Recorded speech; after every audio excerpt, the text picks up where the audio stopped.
ভাই জিজ্ঞেস করছেন, বাইরের কেউ প্রশ্ন করেছে ইন্টারনেটে হয়তো বাইরে, বলছে যে আপনারা বলেন ইমাম আবু হানিফার মযহাব মানলে তাকলিদ হয়ে যায়, যেটা তো আপত্তি করেন, তো ইমাম বুখারী মুসলিম এরা জাল জয়ীব বললে ওটা কি করে মান, ওটা তাকলিদ হয় না?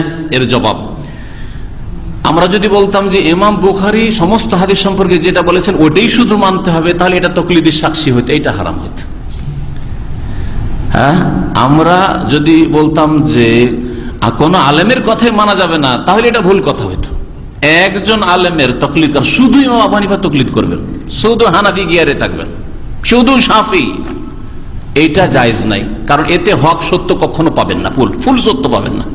ওই রকমই জয়ীফ জালের ক্ষেত্রে যদি কেউ বলতো এই কথা, কোন আলেম বলেন না, মুহাদ্দিস বলেন না, আর মুহাদ্দিস হাদিসের ছাত্ররা বলেন, আমরা বলি না, আমরা হাদিসের ছাত্র, আমরা বলি না যে ইমাম বুখারী হাদিস সম্পর্কে যা বলেছেন মন্তব্য সেটাই 100% ঠিক, এটা যদি বলতাম তাহলে এটা তাকলিদ হইতো।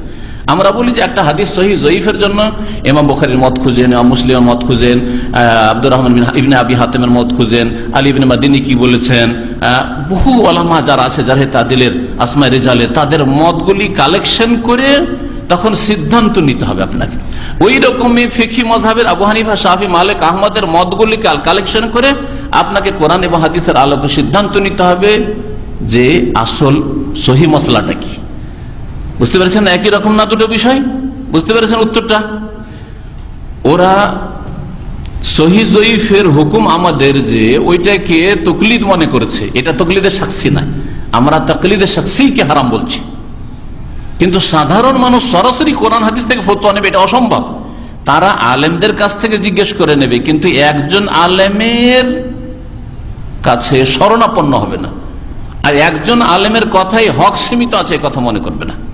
যেমন কেউ যদি মনে করে যে শেখ মতিউর রহমান যেটাই বলছে 100% ঠিক, তাহলে এটা হারাম। হ্যাঁ, আন্দোলনের আলেম ওলামারা যেই সব ফতোয়া দিচ্ছেন সবটাই ঠিক, তাহলে হারাম এই ফতোয়া। কথা বুঝতে পেরেছেন? আর যদি বলে যে আন্দোলন আলেমরা কোরআন হাদিসের আলেম, শেখ মতিউর রহমান কোরআন হাদিসের কথাই বলে, সবগুলি মিলিয়ে জুলিয়ে যেটা কোরআন সুন্নাহর কাছাকাছি আরো ওলামারা রয়েছেন তাদের কাছ থেকেও জানলাম তারা কি বলছে, কোরআন হাদিসের কাছাকাছি ওইটা নেব, তাহলে এটা হক।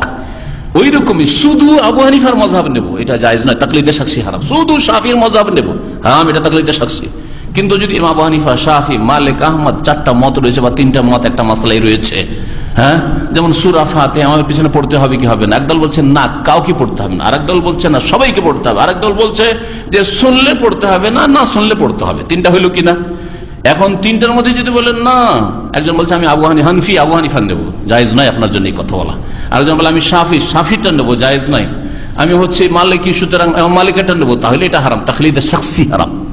শুধু তাকলিদ হারাম নয়, কি বললাম, তাকলিদের শাখসি, ব্যক্তি পূজা হারাম, একজন ব্যক্তির অন্ধ অনুসরণ হারাম। শেখ মতিউর রহমানের সবগুলি ফতোয়া নেবো, এটা হারাম, তাকলিদের শাখসি। কথা বুঝতে পেরেছেন?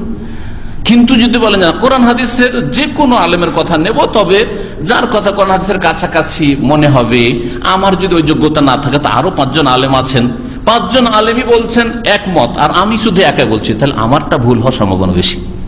কথা বুঝতে পেরেছেন? কিন্তু কোরআন শর্ত হচ্ছে কোরআন হাদিসের তারা আলেম হবে, বেদাতি আলেম হইলে হবে না। বেদাতি আলেম যদি 1000 হয় আর কোরআন হাদিসের একজন আলেম হয়, তো একজন আলেম সে প্রাধান্য পাবে। বুঝতে পেরেছেন?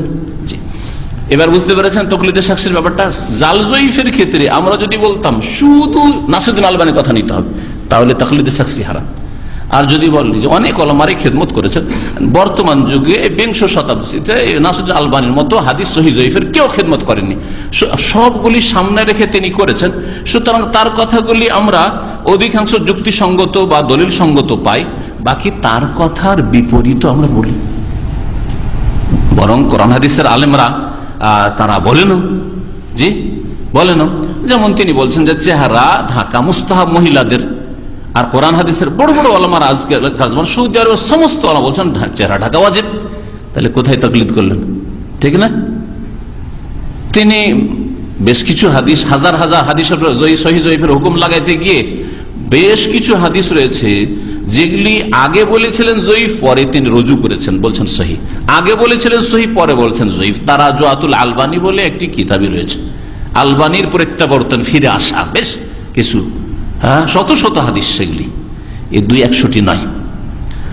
বুঝতে পেরেছেন না? তারপরেও যদি আমাদের স্পষ্ট হয় যে তিনি ফিরে এসছেন এটাই ভুল, আগেরটাই ঠিক ছিল, তাহলে অন্ধ তকলিদ করা যাবে না। কথা বুঝতে পেরেছেন?